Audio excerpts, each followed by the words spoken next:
Ini di Kampung Usi, Desa Risai Tengah, Kecamatan Sawang, Kabupaten Aceh Utara.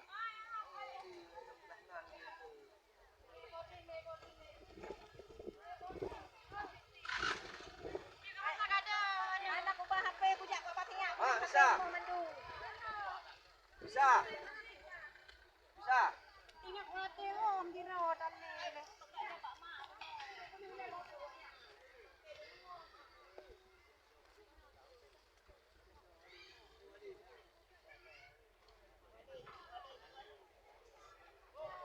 Waalaikumsalam. Oh, je wei nan eh? Depan ya? Oh, bukan lepas kan.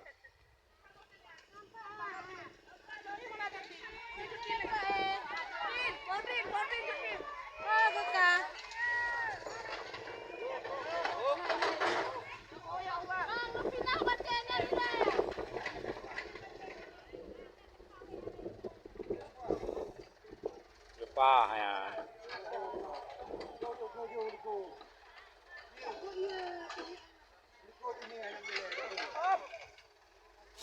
Lupa ya.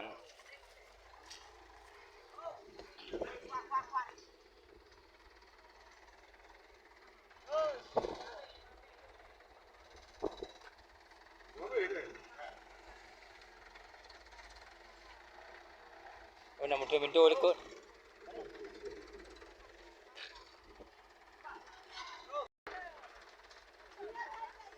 Nyokan foto video.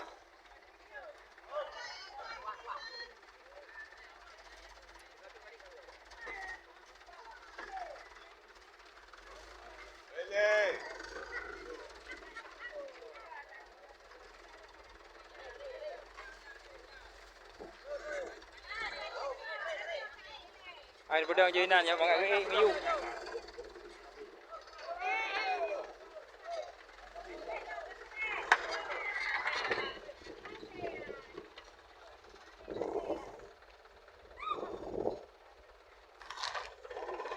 Ada view lagi yo. Jalan